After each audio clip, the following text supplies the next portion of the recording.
Lo primero que Javier vio al volver a casa de Cayo Hueso fue el espacio vacío donde debería haber estado la cuna de nuestro hijo. Se quedó en el umbral de la habitación del bebé con una mano todavía aferrada al asa de su maleta. Debajo de su chaqueta, llevaba una camiseta descolorida de Cayo Hueso. De su muñeca colgaba una bolsa de compras, y dentro había un delfín de peluche que aparentemente había comprado para el bebé recién nacido al que nunca se había molestado en conocer. Clara, llamó. No hubo respuesta. La casa en Las Rozas no estaba completamente vacía. Había tenido cuidado con eso. Su ropa todavía colgaba en el armario. Su televisión, su escritorio y su sillón reclinable de cuero permanecían exactamente donde los había dejado. Yo solo había tomado lo que me pertenecía, lo que podía documentar como mío y lo que Samuel necesitaba. En la mesa de la cocina, Javier encontró una fotografía. Mostraba a Samuel durmiendo en mis brazos en el Hospital Metropolitano, con su pequeña mejilla presionada contra mi bata. Al lado, había dejado una nota: lo que buscas está detrás. Javier le dio la vuelta a la fotografía. Su nombre es Samuel Santiago Torres. Nació a las 2:14 de la madrugada mientras tú estabas en Cayo Hueso con Vanessa. Mi abogada ha solicitado el divorcio y ha pedido medidas provisionales parentales. Revisa tu correo electrónico. Para cuando encontró esa foto, Samuel tenía 14 días.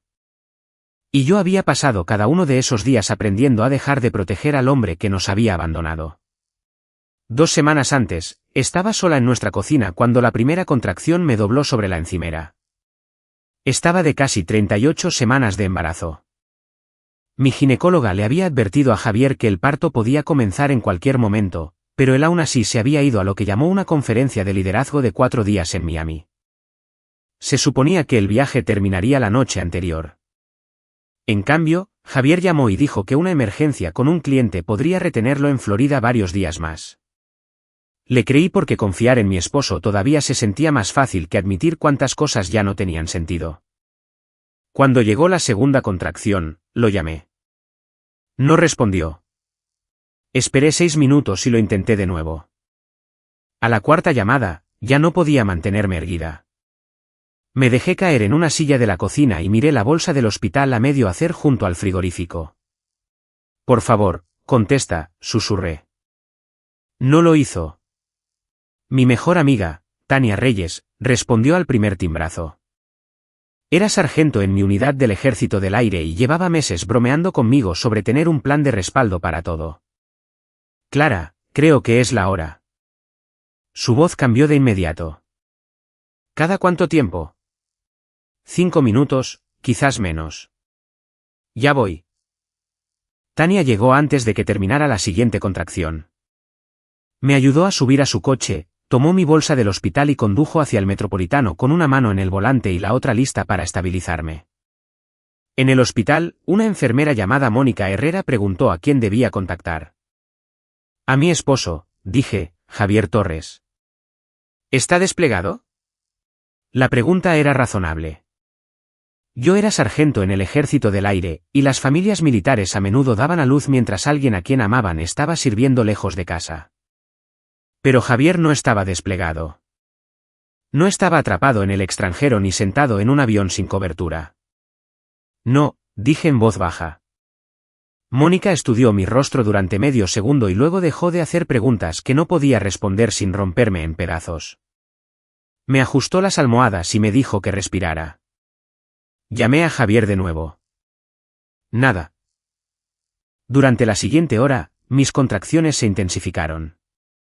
El ritmo cardíaco de Samuel bajó brevemente, lo que provocó que una multitud de personas entrara corriendo en la habitación. Mónica me giró de lado mientras otra enfermera ajustaba el monitor. La doctora habló con calma, pero pude oír la urgencia bajo su voz. El latido del corazón de Samuel se recuperó. El mío sentí como si nunca lo haría. A las 11:37 de la noche, le envié a Javier otro mensaje: rompí aguas.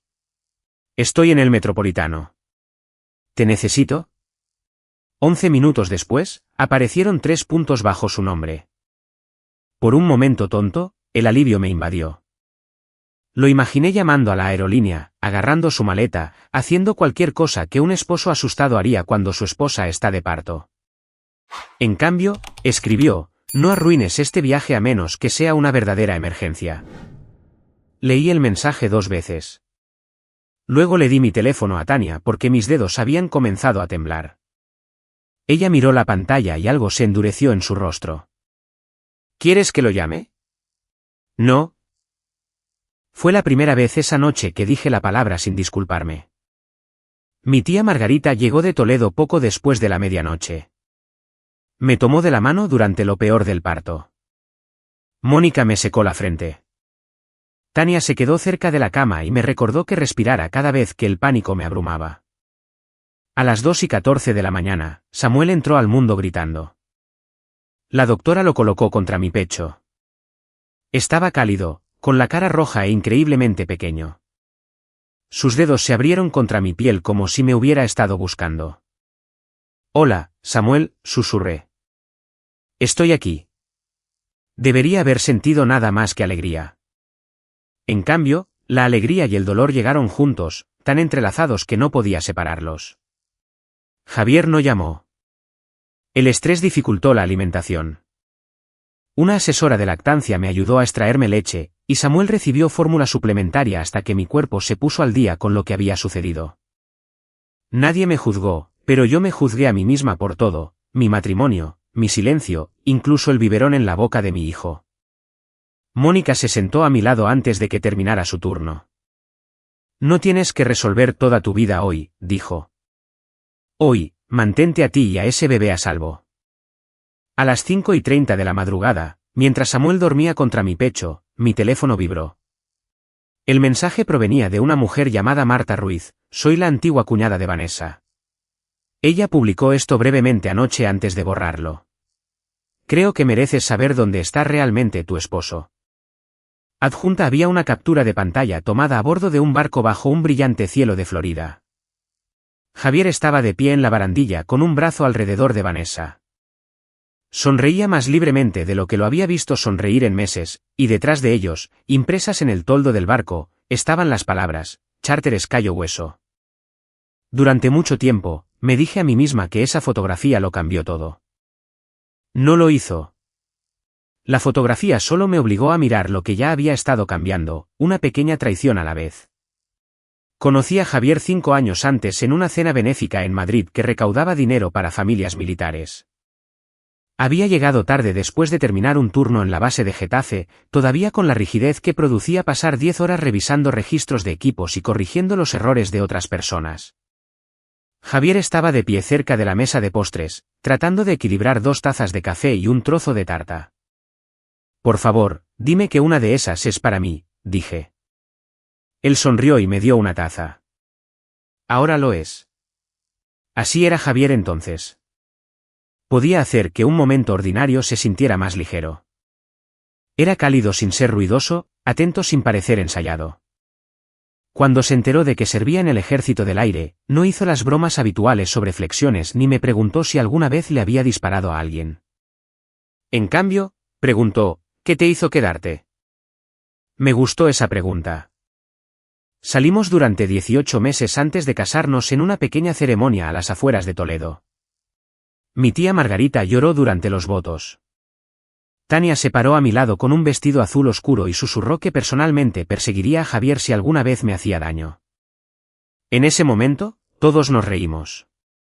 Javier y yo compramos una modesta casa de 3 dormitorios en Las Rozas con una hipoteca convencional. No era impresionante, pero tenía un arce en el patio delantero, una estrecha terraza en la parte de atrás y una cocina lo suficientemente grande como para que 2 personas cocinaran sin chocar constantemente. Durante los primeros años, fuimos felices de maneras que no salían bien en las fotos, pero se sentían reales. Discutíamos sobre la configuración del termostato. Veíamos viejos programas de crímenes los domingos por la noche. Javier quemaba las tortitas cada mañana de Navidad e insistía en que los bordes negros les daban carácter. Cuando me quedé embarazada, me levantó del suelo de la cocina y me hizo girar hasta que le recordé que los mareos ya se estaban convirtiendo en un problema. Asistió a las primeras citas, estudió las ecografías que no podía entender y pasó una tarde entera comparando las calificaciones de las sillas de coche para bebés. Sugirió Samuel porque había sido el nombre de su abuelo. Yo elegí Santiago por mi padre. Si Javier hubiera sido cruel desde el principio, dejarlo habría sido sencillo.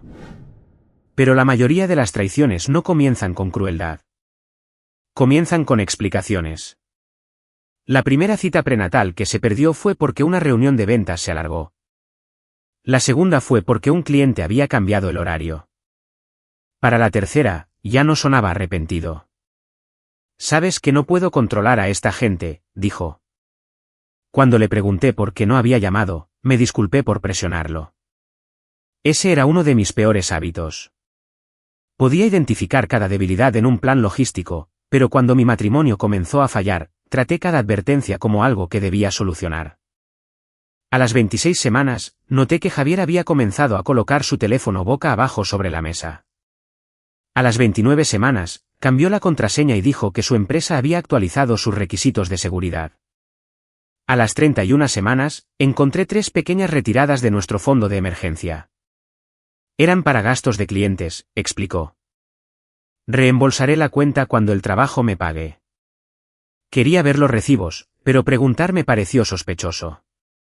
Me habían criado para creer que la confianza significaba no verificar, así que no verifiqué. El nombre de Vanessa comenzó a aparecer en conversaciones casuales por la misma época. Vanessa entendía a los clientes difíciles. Vanessa sabía que restaurantes impresionaban a los administradores de hospitales. Vanessa había encontrado una mejor tarifa de hotel para una próxima conferencia. Una vez, mientras comparaba los costos de las guarderías en la mesa de la cocina, Javier echó un vistazo a los números. Todo contigo es una hoja de cálculo. Ahora vamos a tener un bebé, dije. Los bebés cuestan dinero. Lo sé. Entonces, ¿por qué estás enfadado? No estoy enfadado. Solo echo de menos cuando podíamos hacer algo sin planificarlo con 6 semanas de antelación. Unas noches más tarde, entré en la habitación del bebé y lo encontré sentado en el suelo junto a la cuna sin terminar. Una barandilla de madera descansaba sobre sus rodillas. ¿Qué pasó?, le pregunté. Miró el espacio vacío donde iría el colchón. ¿Y si no soy bueno en esto? Fue lo más honesto que me había dicho en meses. Me senté a su lado, lo que no era tarea fácil para entonces, y le tomé la mano. Nadie sabe cómo ser padre antes de que llegue el bebé. Tú siempre sabes qué hacer. No, hago listas porque tengo miedo. Me miró entonces, y por un momento, pensé que podría decirme lo que realmente le preocupaba. En cambio, sonrió débilmente. Bueno, entre tus listas y mi encantó, el niño tiene una oportunidad. Luego se levantó y se fue a ver la televisión. Confundí la broma con una muestra de apoyo. Ahora entiendo que era una salida. 2 semanas antes de mi fecha de parto, Javier anunció que tenía que asistir a una conferencia de liderazgo de 4 días en Miami. Lo miré desde el otro lado de la encimera de la cocina. Mi doctora dijo que el parto podría empezar en cualquier momento. Los primeros bebés suelen nacer tarde. Eso no significa que el nuestro lo hará. Rodeó la encimera y me besó la frente. Mantendré mi teléfono encendido. Si pasa algo, tomaré el primer vuelo de regreso. Le pregunté si el viaje era obligatorio. Dudó lo suficiente como para que me diera cuenta. Quedaría mal si me echara atrás ahora. Quería decirle que no fuera. En cambio, me oí decir, está bien. El itinerario que me mostró listaba reuniones en Miami de jueves a domingo. Lo que no sabía era que no existía ninguna conferencia de liderazgo. Él y Vanessa habían creado el programa para ocultar 5 noches en Cayo Hueso. La mañana después del nacimiento de Samuel, Marta me envió más que la fotografía del barco. Explicó que Vanessa la había publicado brevemente en una historia pública antes de borrarla. Marta reconoció a Javier porque Vanessa le había mostrado fotos del hombre que, según ella, estaba casi divorciado. Marta sospechó cuando encontró el perfil público de Javier. La fotografía más reciente lo mostraba de pie detrás de mí en mi fiesta de bienvenida para el bebé, con una mano apoyada en mi vientre embarazado. Le dijo que su matrimonio ya estaba terminado, escribió Marta. Pero no me parecieron separados. A mí tampoco. Esa tarde, llamé a Javier una última vez. La línea se conectó. Durante varios segundos, oí el viento del océano, música y el tintineo de vasos. Luego Vanessa se rió en algún lugar cerca del teléfono. Era una risa fácil e íntima, del tipo que no había oído de mi esposo en meses. «Javier», dije. La llamada terminó. La llamada duró solo unos segundos, pero el silencio posterior pareció llenar toda la habitación del hospital. Miré la pantalla oscura en mi mano. Parte de mí todavía quería creer que había alguna explicación para la risa de Vanessa, el viento del océano y la decisión de mi esposo de colgarme menos de 12 horas después del nacimiento de nuestro hijo. Tania no me ofreció ese consuelo. Él sabía que estabas de parto, dijo en voz baja. Cualquiera que sea la excusa que te dé después, recuérdalo. Samuel se revolvió en el Moisés junto a mi cama. Dejé el teléfono y lo alcancé. Me dolía el cuerpo, e incluso sentarme erguida requería más esfuerzo del que quería que nadie notara. Mónica me había dicho que no necesitaba resolver toda mi vida ese día, pero podía empezar a protegerla. Le pedí a Marta que me enviara todo lo que tenía. Me reenvió la captura de pantalla original, la hora en que Vanessa la había publicado y 2 mensajes más antiguos en los que Vanessa describía a Javier como un hombre cuyo divorcio estaba básicamente terminado. Marta se disculpó varias veces por contactarme tan pronto después del parto. «Tú no me hiciste esto», escribí. «Solo me lo mostraste». La distinción importaba. A última hora de la mañana, la tía Margarita había ido a nuestra casa a recoger algunas cosas para Samuel y para mí. Le di una lista corta: ropa limpia, mi portátil, la tableta compartida de la cocina y la carpeta donde Javier y yo guardábamos los registros del seguro y del banco. «¿Quieres que lo confronte?», preguntó antes de irse. «No está en casa. Quiero decir, cuando regrese». Miré a Samuel. «No, no quiero que esté advertido». Esa respuesta nos sorprendió a ambas.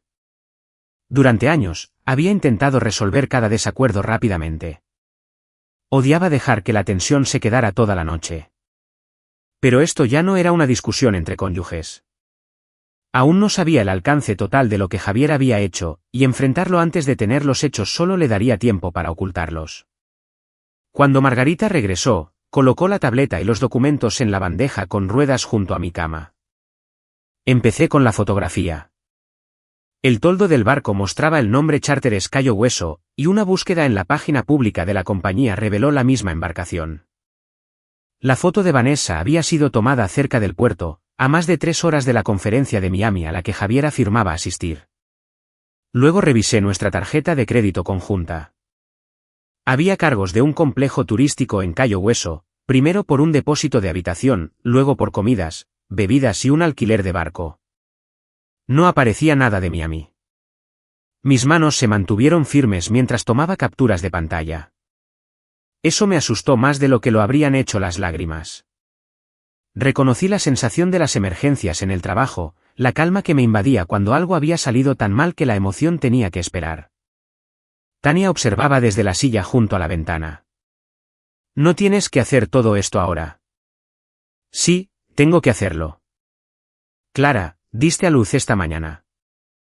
Y él todavía puede tener acceso a cada euro que ahorramos». Esa tarde, Margarita llamó al empleador de Javier desde el pasillo. No acusó a nadie de nada. Simplemente dijo que estaba ayudando a su sobrina a contactar a su esposo durante una emergencia familiar y preguntó si la conferencia de Miami tenía un número de contacto de emergencia. La recepcionista sonó confundida. No había ninguna conferencia de liderazgo en Miami. Documenté eso también. La tableta compartida me dio más. Javier la había usado meses antes para comparar precios de aerolíneas, y su correo electrónico personal seguía conectado. No adiviné ninguna contraseña ni entré en ningún sistema protegido de la empresa. Abrí solo lo que ya era accesible en un dispositivo que ambos usábamos habitualmente. Una confirmación de hotel listaba 5 noches en Cayo Hueso para 2 adultos. Un sitio web de apartamentos amueblados mostraba una solicitud a nombre de Javier. Luego encontré los mensajes. Javier le había dicho a Vanessa que nuestro matrimonio había terminado hacía mucho tiempo. Afirmaba que se quedaba solo hasta después de que llegara el bebé porque dejar a una esposa embarazada lo haría parecer cruel. Vanessa sabía de Samuel. Sabía mi fecha de parto. En un mensaje, preguntó si el viaje estaba demasiado cerca del nacimiento. Javier respondió, Clara lo planea todo. El bebé no se adelantará. Tuve que dejar de leer. Por primera vez desde que comenzó el parto, lloré sin intentar ocultarlo. No ruidosamente. Simplemente me senté contra la cama elevada del hospital mientras las lágrimas caían sobre la manta de Samuel. No estaba de luto solo por el viaje. Estaba de luto por cada vez que había defendido a Javier ante Tania, por cada cita a la que había asistido sola y por cada advertencia que había traducido en una explicación razonable. Una trabajadora social del hospital llamada Carla me visitó más tarde ese día. Aparentemente, Mónica le había pedido que me viera sin hacerme sentir como si estuviera siendo evaluada. Carla me ayudó a contactar a Raquel Jiménez, una abogada de derecho de familia en Madrid, que aceptó hablar conmigo por teléfono esa noche. La voz de Raquel era tranquila y práctica. Como Samuel nació durante el matrimonio, se presume que Javier es su padre legal, explicó. En este momento, ninguno de los dos tiene una orden de custodia final. Eso significa que sus próximas decisiones deben ser cuidadosas, documentadas y centradas en el bebé. Le dije que quería quedarme con Margarita en Toledo mientras me recuperaba. Eso todavía está en España, dijo Raquel. Podemos notificar a Javier a través de un abogado, confirmar que Samuel está a salvo y proponer un contacto apropiado. No desaparezca y no amenace con quitarle al bebé para siempre. No quiero vengarme a través de mi hijo. Bien. Entonces pediremos al tribunal estructura, no castigo. Me aconsejó que conservara los registros financieros, fotografiara cualquier propiedad que retirara de la casa y evitara publicar acusaciones en línea. Podíamos solicitar el divorcio y pedir medidas provisionales sobre la residencia principal de Samuel, el régimen de visitas, la manutención y la preservación de los bienes conyugales. Después de la llamada, miré al bebé dormido a mi lado. Mi entrenamiento militar me había enseñado a organizar la confusión, verificar los hechos, preservar los registros y evitar actuar con información incompleta. No me había enseñado a aceptar que la persona que creaba la crisis era mi esposo. A la mañana siguiente, mientras Samuel recibía un pequeño biberón de fórmula suplementaria, abrí los estados de cuenta de nuestro fondo de emergencia. Ese dinero se suponía que cubriría mi recuperación, los gastos del hogar y cualquier costo médico que el seguro no pagara. El saldo en la pantalla era mucho más bajo de lo que debería haber sido. Revisé 6 meses de transferencias, retiradas y pagos con tarjeta de crédito. Luego los sumé de nuevo porque no podía creer el total. Javier no solo se había llevado a Vanessa de vacaciones. Había retirado o gastado exactamente 18.000 euros. Y uno de los pagos más grandes no tenía nada que ver con Cayo Hueso. Era un depósito para un apartamento donde aparentemente planeaba comenzar una nueva vida antes de decirme que la nuestra había terminado. El depósito del apartamento cambió la naturaleza de lo que Javier había hecho. Unas vacaciones podían descartarse como imprudencia. Una pulsera podía llamarse un regalo tonto. Pero 5.000 euros pagados por un apartamento amueblado significaban planificación. Mientras yo doblaba ropa de recién nacido y organizaba biberones en nuestra cocina, mi esposo había estado preparando otro hogar. Raquel me pidió que le enviara cada transacción relacionada con el dinero faltante. Para cuando a Samuel y a mí nos dieron de alta del Metropolitano, había documentado todos los 18.000 euros. El resort de Cayo Hueso había cobrado 4.500 euros. Los vuelos y el transporte terrestre sumaban 1.260 euros. El alquiler del barco, los restaurantes y el entretenimiento añadieron otros 2.540 euros. Javier le había comprado a Vanessa una pulsera por 2.700 euros. El depósito del apartamento amueblado fue de 5.000 euros, y 2 transferencias en efectivo a Vanessa totalizaron 2.000 euros. Exactamente 18.000 euros. La tía Margarita nos llevó a Samuel y a mí a su casa en Toledo. Tania la siguió con nuestras maletas. Me senté en el asiento trasero junto al portabebés, observando a Samuel respirar como si el subir y bajar de su pecho fuera la única cosa confiable que quedaba en el mundo. En casa de Margarita, dormí en la habitación que una vez había pertenecido a mi prima. El Moisés de Samuel estaba al lado de la cama. Cada 2 o 3 horas, se despertaba con hambre. Lo alimentaba, lo cambiaba y me sentaba en la penumbra, escuchando el viejo horno encenderse bajo el suelo. Durante esas horas tranquilas, a veces deseaba que Javier llamara. Esa era la parte que me avergonzaba admitir. Sabía dónde estaba. Sabía con quién estaba. Había leído su mensaje diciéndole a otra mujer que nuestro matrimonio ya había terminado. Sin embargo, una parte herida de mí todavía quería oírle decir el nombre de Samuel. No envió tal mensaje. En cambio, envió un mensaje de texto la tarde siguiente: ¿por qué tu tía llamó a mi oficina? Se lo reenvié a Raquel sin responder. Raquel me llamó unos minutos después. Estás haciendo lo correcto al no discutir con él directamente, dijo. Pero también debemos asegurarnos de que no te crees problemas financieros. Había considerado mover los ahorros de emergencia restantes a una cuenta que Javier no pudiera alcanzar. No vacíes la cuenta conjunta, advirtió. Abre una cuenta individual para futuros ingresos, pero documenta cada saldo actual. Podríamos pedir al tribunal que preserve los bienes conyugales. ¿Y si se lleva lo que queda? Entonces tendremos registros que muestren exactamente cuándo lo hizo. No era la respuesta que quería. Era la respuesta legal, y eso importaba. Durante los siguientes días, trabajé en intervalos cortos entre alimentar a Samuel, extraerme leche e intentar recuperarme. Mi cuerpo todavía me dolía. Me movía lentamente y a veces tenía que parar a mitad de las escaleras de Margarita. Tania me llevó de vuelta a Las Rozas mientras Margarita se quedaba con Samuel. Antes de entrar en la casa, fotografié cada habitación. Hice un inventario de las pertenencias que pretendía llevarme. La mayoría eran fáciles de identificar: ropa que había comprado, fotografías heredadas de mi madre, la vajilla de mi abuela y el escritorio que había tenido antes del matrimonio. La cuna, el Moisés, la ropa, los pañales y los suministros médicos de Samuel venían conmigo porque los necesitaba. Dejé la ropa, los aparatos electrónicos, el sillón reclinable de cuero, los muebles de oficina, los palos de golf y los registros personales de Javier intactos. No rompí nada ni dejé sus pertenencias en el césped. La ira podría haber hecho eso satisfactorio durante 10 minutos. También le habría dado pruebas de que era inestable. Cuando Tania comenzó a desmontar la cuna, me quedé en el umbral de la habitación del bebé y recordé la noche en que Javier y yo la habíamos montado. Él había sostenido una barandilla al revés durante casi 20 minutos antes de que me diera cuenta. Nos habíamos reído hasta que tuve que sentarme. Ahora, la misma barandilla de madera se soltó en las manos de Tania.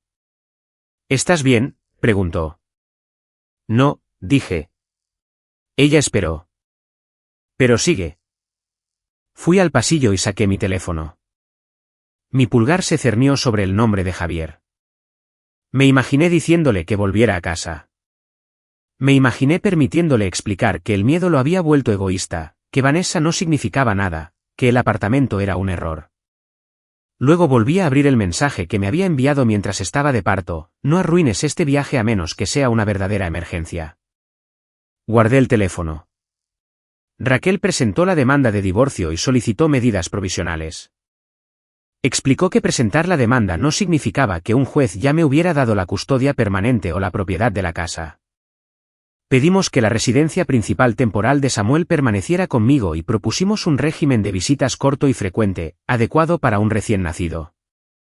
También solicitamos manutención temporal para el niño y el hogar, la preservación de los bienes conyugales y restricciones que impidieran a cualquiera de los padres sacar a Samuel de España sin consentimiento o aprobación judicial. Raquel incluyó la confirmación de que Samuel estaba a salvo y se quedaba con Margarita en Toledo. Le ofreció a Javier una forma estructurada de solicitar contacto a través de un abogado. No estaba escondiendo a su hijo. Me negaba a dejarlo entrar y salir de la vida de Samuel cuando le conviniera. 14 días después del nacimiento de Samuel, Javier regresó de Florida.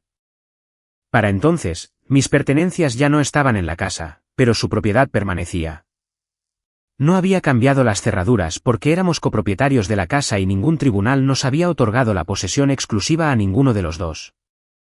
Encontró la fotografía de Samuel en la mesa de la cocina e inmediatamente llamó a Marcos Fernández, el abogado que le había enviado por correo electrónico la solicitud de divorcio. Según el relato posterior de Marcos, Javier dijo: se llevó a mi hijo y vació mi casa.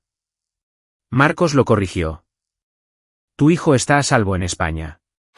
Su abogada ha ofrecido un canal para organizar el contacto, y el inventario de la propiedad muestra que dejó tus pertenencias. ¿Ella planeó esto?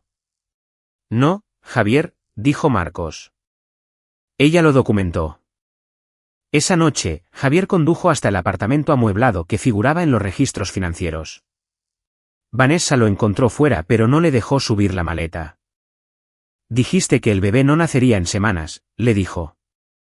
Dijiste que Clara sabía que el matrimonio había terminado. Javier había creado mentiras separadas para cada una de nosotras, y ahora ninguna de las dos versiones podía sobrevivir. Podría haberse detenido entonces. Podría haber seguido el consejo de Marcos y haber entrado en los procedimientos temporales honestamente. En cambio, despidió a Marcos y contrató a Diego Suárez, un abogado conocido por adoptar un enfoque más agresivo. Diego presentó una moción en competencia. Afirmaba que yo había vaciado la casa conyugal, ocultado a Samuel y planeado usar mi carrera militar para reubicarme con él. Javier pidió ser nombrado el padre residencial temporal de Samuel. Adjunto a la moción había un mensaje de texto que le había enviado después de que ignorara mi llamada desde el hospital. Decía, para cuando vuelvas a casa, Samuel y yo nos habremos ido. Pero Javier había cortado la siguiente frase, nos quedaremos con Margarita hasta que el tribunal nos dé un plan seguro y predecible. Por primera vez desde que salí del hospital, comprendí que Javier ya no solo intentaba escapar de la responsabilidad. Se estaba preparando para usar mis propias palabras para quitarme a mi hijo recién nacido. Durante 3 días después de que llegara la moción de Javier, dormí en tramos no más largos de 90 minutos. Samuel era en parte responsable. A los recién nacidos no les importaban los plazos judiciales ni las acusaciones. Se despertaba con hambre, necesitaba que lo cambiaran y a veces lloraba por razones que ninguno de nosotros podía identificar. Pero incluso cuando dormía, yo permanecía despierta. El mensaje recortado de Javier me asustaba porque contenía mis propias palabras. Había escrito que Samuel y yo nos habríamos ido. Tomada sola, la frase sonaba deliberada y amenazante. Raquel nunca fingió lo contrario. Por eso el contexto importa, dijo. Su abogado quiere que la jueza vea a una madre que planeaba desaparecer. Vamos a mostrar la conversación completa y todo lo que hiciste después. Reunió el intercambio sin recortar, el inventario de la casa y cada correo electrónico que su oficina había enviado ofreciéndole a Javier una forma legal de ver a Samuel. Obtuvo la confirmación de que yo había permanecido en España y documentación de mi unidad que mostraba que no tenía órdenes de reubicación pendientes. Aún así, los hechos no borraban el miedo. La audiencia para las medidas provisionales tuvo lugar aproximadamente 3 semanas después de que Javier regresara de Florida. Margarita cuidó de Samuel mientras Tania me llevaba al Palacio de Justicia en el centro de Madrid. Antes de entrar, Tania me tocó el brazo. ¿Sabes lo que pasó?, dijo. Tengo miedo de que saberlo no sea suficiente. Entonces deja que los registros hablen. Dentro de la sala del tribunal, Javier se sentó junto a Diego Suárez con un traje oscuro que le había ayudado a elegir para una cena de premios de la empresa 2 años antes. Parecía cansado pero no avergonzado. Cuando nuestras miradas se encontraron, él apartó la vista primero. Diego presentó su argumento con cuidado. Dijo que yo había retirado a un niño recién nacido sin el consentimiento de Javier, vaciado la mayor parte de la casa conyugal y forzado toda la comunicación a través de un abogado. Sugirió que yo había comenzado a planificar la separación antes de que Javier regresara y que podría usar mi carrera militar para mudar a Samuel sin previo aviso. Cada hecho contenía suficiente verdad como para sonar peligroso. Me había llevado a Samuel a Toledo. Había retirado mis pertenencias. Me había negado a discutir con Javier directamente. Luego Diego mostró mi texto recortado, para cuando vuelvas a casa, Samuel y yo nos habremos ido. Mi estómago se contrajo. Raquel se levantó y proporcionó el intercambio completo. La siguiente frase apareció debajo de la primera, nos quedaremos con Margarita hasta que el tribunal nos dé un plan seguro y predecible. Presentó pruebas de que su oficina había informado a Javier de dónde se alojaba Samuel. Mostró la propuesta de visitas que habíamos hecho antes de su moción en competencia y el inventario que documentaba todo lo que se había dejado en la casa. Luego presentó el mensaje del hospital: no arruines este viaje a menos que sea una verdadera emergencia. La sala del tribunal se quedó muy silenciosa. Raquel no le pidió a la jueza que castigara a Javier por tener una aventura. Se centró en sus elecciones como padre. Se le había notificado que yo estaba de parto, permaneció en Cayo Hueso y no regresó durante 2 semanas. Los registros de su tarjeta de crédito mostraban que continuó gastando fondos conyugales después de enterarse de que Samuel había nacido. Mis documentos de servicio no mostraban ninguna orden de traslado, despliegue o reubicación. La jueza estudió a Javier por encima de sus gafas. ¿Por qué se omitió la segunda frase de su prueba? Diego respondió antes de que Javier pudiera hacerlo. Creíamos que la primera frase reflejaba la intención de la señora Torres en ese momento. El tribunal determinará la intención a partir de la comunicación completa, dijo la jueza, no de una versión editada. No levantó la voz. No lo necesitaba. El fallo fue provisional, no una victoria final. La residencia principal de Samuel permanecería conmigo mientras el caso procedía. Javier recibió un régimen de visitas corto y frecuente, apropiado para un recién nacido. Como no había pruebas de que representara un peligro físico, la jueza no requirió supervisión profesional indefinida. Las primeras visitas ocurrirían en casa de Margarita con otro adulto cerca para proporcionar asistencia limitada. Si Javier asistía de manera constante y aprendía la rutina de Samuel, el acuerdo podría expandirse gradualmente. El tribunal también nos ordenó a ambos preservar los bienes conyugales y prohibió a cualquiera de los padres sacar a Samuel de España sin consentimiento por escrito o aprobación judicial. Cuando salimos al pasillo, mis rodillas casi cedieron. Raquel me sujetó el codo. Esto no ha terminado, me recordó. Lo sé, pero por primera vez desde que Javier presentó su moción, pude respirar sin imaginar a alguien arrebatándome a Samuel de mis brazos. La primera visita de Javier fue el sábado siguiente. Llegó con un camión de juguete de colores vivos para un niño pequeño y una jirafa de peluche casi tan grande como Samuel. No traía pañales, ni un biberón limpio, ni un paño para eructar, ni fórmula. Margarita lo hizo pasar sin hacer comentarios. Le entregué a Samuel y di un paso atrás. Lo sostuvo demasiado lejos de su pecho. La cabeza de Samuel se inclinó y yo me adelanté instintivamente. Sujétale la cabeza, dije. Lo tengo controlado. No, no lo tienes. Ajustó su mano. En cuestión de minutos, Samuel comenzó a llorar.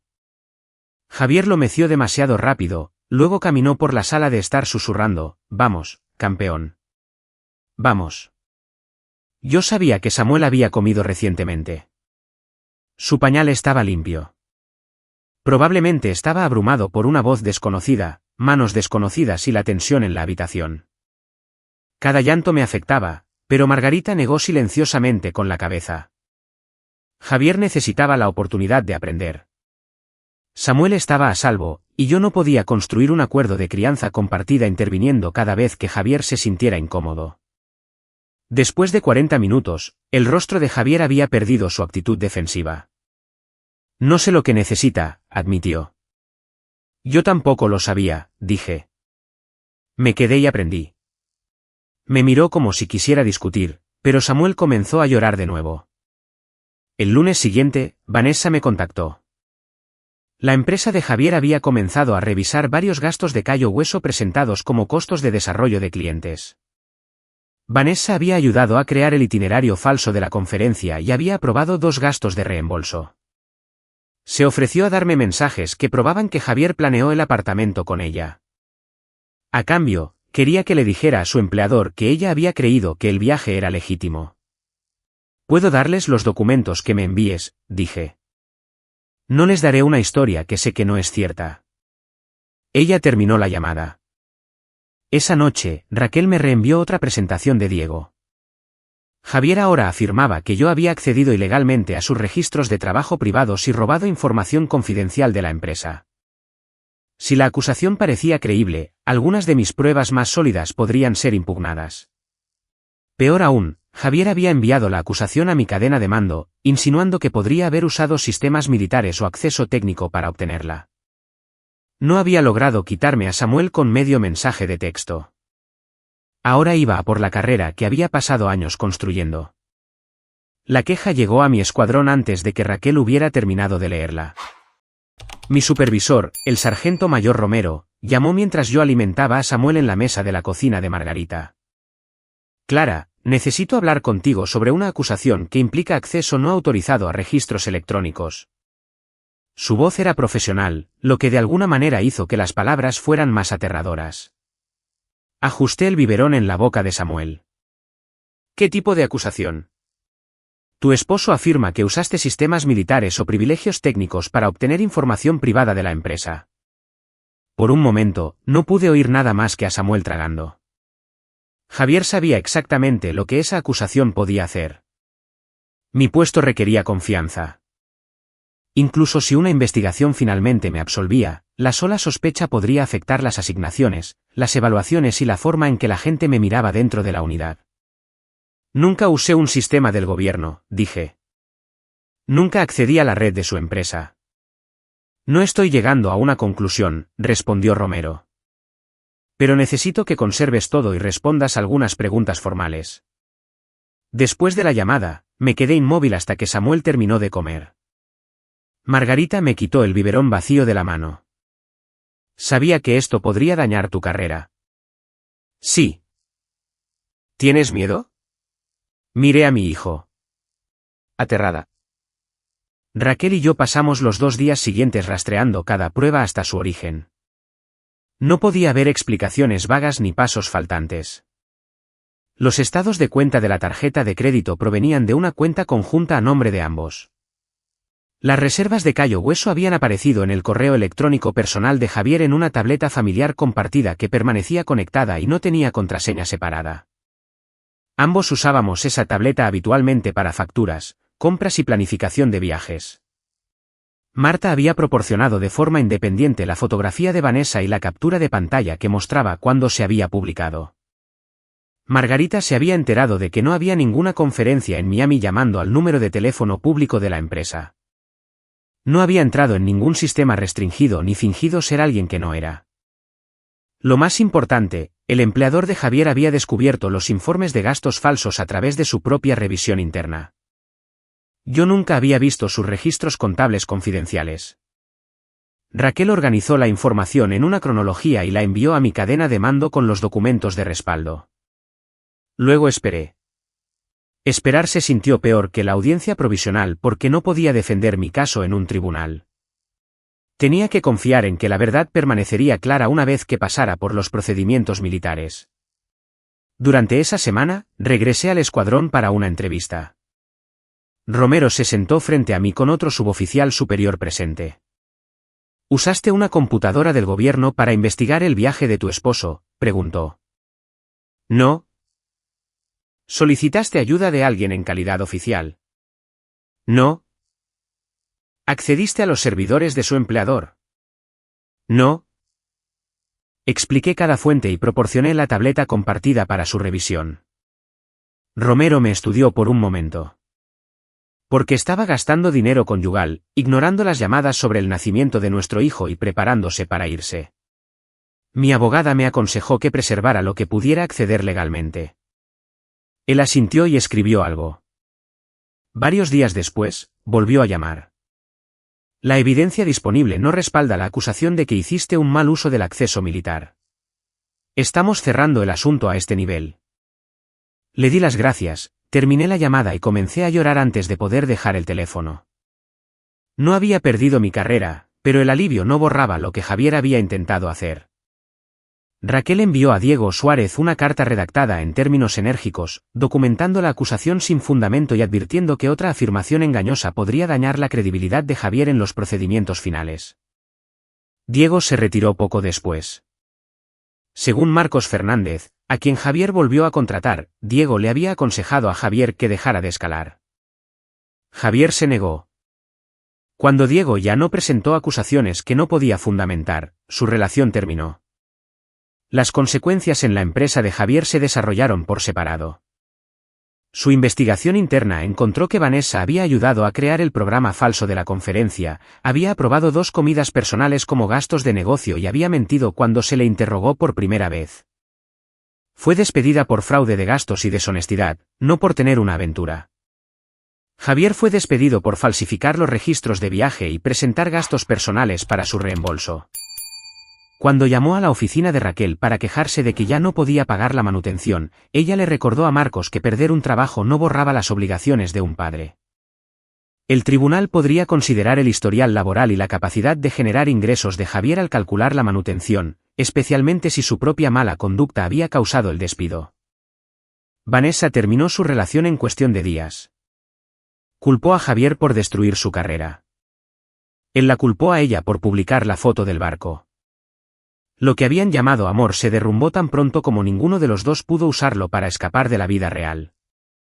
Esperaba que Javier desapareciera de la vida de Samuel a continuación.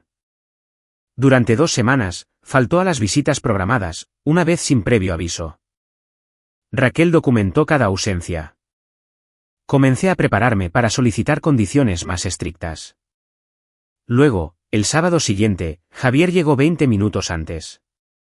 Llevaba una bolsa de pañales negra y sencilla. Dentro había pañales del tamaño correcto, toallitas, 2 biberones limpios, fórmula, una muda de ropa, paños para eructar y la crema que Samuel usaba para una erupción. Javier no dio un discurso. Se lavó las manos, miró la tabla de alimentación en el frigorífico de Margarita y preguntó, ¿puedes mostrarme cuánto toma cada vez? Quería recordarle cuántas oportunidades ya había desperdiciado. En cambio, se lo mostré. Esa tarde, sostuvo a Samuel contra su hombro hasta que el bebé eructó, luego lo cambió sin que se lo pidieran. Fue torpe y lento, pero no me devolvió a Samuel en el momento en que las cosas se pusieron difíciles. No fue redención. Fue una visita responsable. Había aprendido a no confundir las dos cosas.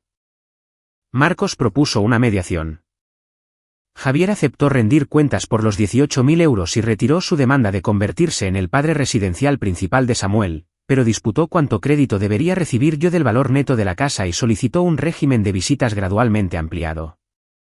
En la mediación, Javier se sentó al otro lado de la mesa, pareciendo más pequeño de lo que había parecido en el tribunal. Marcos deslizó una propuesta escrita hacia Raquel. Bajo sus términos, yo podría quedarme con la casa si la refinanciaba. Pero un párrafo me exigía que declarara que Javier nunca me había abandonado a sabiendas durante el parto y que había malinterpretado la gravedad de la situación. Lo leí 2 veces. La casa contenía la habitación del bebé que yo había pintado, el arce fuera de la ventana de nuestro dormitorio y años de recuerdos que no estaba dispuesta a perder. Pero Javier todavía me pedía que lo protegiera. Empujé el documento de vuelta sobre la mesa. La casa es negociable, dije. La verdad no lo es. Marcos Fernández le dio a Javier una semana para decidir si quería un acuerdo honesto o una audiencia pública. Si esto llega ante la jueza, le dijo Marcos, el tribunal revisará el texto recortado, la queja militar sin fundamento, el dinero faltante y el fraude de gastos. Puedes seguir defendiendo tu orgullo o puedes empezar a lidiar con las consecuencias. Por una vez, Javier escuchó. El acuerdo revisado no nos dio a ninguno de los dos todo lo que queríamos. Esa fue una de las razones por las que confié en él. Podía quedarme con la casa de las Rozas si refinanciaba la hipoteca a mi nombre dentro del periodo acordado. Si no podía calificar, la casa se vendería y el valor neto restante se dividiría después de los ajustes. Recibí un crédito equitativo por los fondos conyugales documentados que Javier había gastado en Vanessa y el apartamento. Él pagaría la manutención infantil según las pautas, basada en su capacidad de generar ingresos y empleo posterior, no simplemente en los ingresos reducidos causados por la pérdida de su trabajo. La residencia principal de Samuel permaneció conmigo. El tiempo de visitas de Javier se ampliaría gradualmente si asistía de manera constante y aprendía a cuidar de su hijo sin esperar que alguien más lo rescatara. Al principio, toda la comunicación pasaría por una aplicación de crianza compartida. Ninguno de los dos podía sacar a Samuel de España en violación de la orden de visitas, usarlo para llevar mensajes o discutir la aventura con él. No había ninguna declaración que afirmara que Javier había malinterpretado mi parto. No había una historia reescrita. Firmé el acuerdo. Él también lo hizo. El matrimonio terminó sin una dramática victoria en el tribunal. Ningún juez llamó a Javier malvado. No perdió cada euro ni todos sus derechos como padre. No recibí una fortuna de fantasía por haber sido traicionada. Recibí algo más útil, un final legal construido sobre la verdad. Javier encontró otro puesto de ventas varios meses después. Pagaba menos, y al principio se quejó del cálculo de la manutención infantil, pero los pagos llegaron. Sus visitas con Samuel se volvieron más consistentes. Aprendió qué fórmula le sentaba mal al estómago de Samuel y cuánto tiempo esperar antes de transferirlo de su hombro a la cuna. Guardaba ropa de repuesto en su coche y dejó de llegar con juguetes en lugar de necesidades. Todavía cometía errores. A veces llegaba tarde. A veces se ponía a la defensiva cuando le pedía que confirmara un horario por escrito. Una vez, faltó a una visita y culpó a una reunión con un cliente hasta que le recordé que todo lo que necesitaba era un aviso honesto. Pero ya no desaparecía. Documenté los problemas a través de la aplicación en lugar de pelear con él en la entrada de la casa de Margarita. La disciplina, aprendí, no solo consistía en controlar la ira. A veces significaba negarse a convertir cada sentimiento justificado en una reacción inmediata. En el primer cumpleaños de Samuel, celebramos una pequeña reunión en el patio trasero de Margarita. Tania trajo un pastel decorado con aviones azules, aunque a Samuel le interesaba más aplastar el glaseado entre sus dedos. Javier llegó temprano con pañales, un libro envuelto y la fotografía original del hospital. Después de que los invitados se fueron, me la entregó cerca del porche trasero. Seguía pensando que esta foto era lo que destruyó mi vida, dijo. Samuel estaba dormido contra mi hombro. Miré la imagen de mí misma sosteniéndolo en el hospital, agotada y asustada, antes de saber cuánta fuerza requeriría el año siguiente. La foto no hizo nada, dije. Solo te mostró lo que ya habías hecho. Javier bajó la mirada. Un año antes, habría discutido. Habría explicado, minimizado o me habría pedido que lo protegiera del significado de sus propias decisiones. Esta vez, simplemente asintió. Lo sé. No pidió perdón. No ofrecí reconciliación entre esposo y esposa. Pero esa fue la primera paz honesta que habíamos compartido desde el nacimiento de Samuel. Cuando mi baja de maternidad y mi recuperación terminaron, volví plenamente a mis deberes en el Ejército del Aire. No recibí un ascenso instantáneo ni un gran reconocimiento público. La vida real rara vez recompensa la resistencia de forma tan ordenada. Lo que recibí fue confianza. Mis supervisores me dieron mayor responsabilidad porque había manejado un año difícil sin comprometer mi trabajo ni usar recursos militares en una disputa personal. Esa confianza importaba porque Javier había intentado quitármela. Más importante aún, finalmente entendí que la competencia no requería que llevara cada carga sola. Tania me había llevado al hospital. Margarita me había abierto su casa.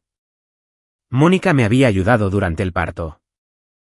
Raquel me había enseñado la diferencia entre la venganza y la estructura. Pedir ayuda no me había hecho débil. Había mantenido a Samuel y a mí a salvo. Varios años después, Samuel encontró la fotografía del hospital en un cajón. Para entonces, tenía la edad suficiente para leer el mensaje en el reverso, pero era demasiado joven para entenderlo. ¿Por qué escribiste esto sobre papá?, preguntó. Me senté a su lado en la alfombra de la sala. Ese fue el día en que tu padre y yo aprendimos que las decisiones tienen consecuencias, dije. También fue el día en que aprendí que podía protegerte sin enseñarte a odiarlo. No le conté los detalles de adultos. Esos pertenecen al matrimonio fallido, no al hijo nacido de él. Durante mucho tiempo, creí que la venganza significaría hacer que Javier se sintiera tan abandonado como yo me había sentido en esa habitación de hospital. En cambio, le dejé enfrentar lo que sus decisiones habían costado. No salvé su reputación. No mentí para que pudiera quedarse con la casa, su trabajo o una versión más limpia de sí mismo. No volví con él. Pero también me negué a hacer que Samuel pagara por la traición de su padre. Javier perdió nuestro matrimonio en Cayo Hueso. Esa fue una consecuencia que no pude y no quise borrar. Pero me negué a que lo peor que su padre hizo se convirtiera en la primera lección que mi hijo aprendiera sobre el amor. No gané porque dejé una casa vacía detrás. Gané porque, con el tiempo, ese vacío ya no vivía dentro de mí. Si alguna vez has tenido que proteger tu dignidad sin dejar que la ira decida en quién te convertiste, espero que compartas lo que te ayudó a seguir adelante. Y si las historias sobre la fuerza silenciosa, la responsabilidad y la sanación te importan, por favor, suscríbete y únete a nosotros para la próxima.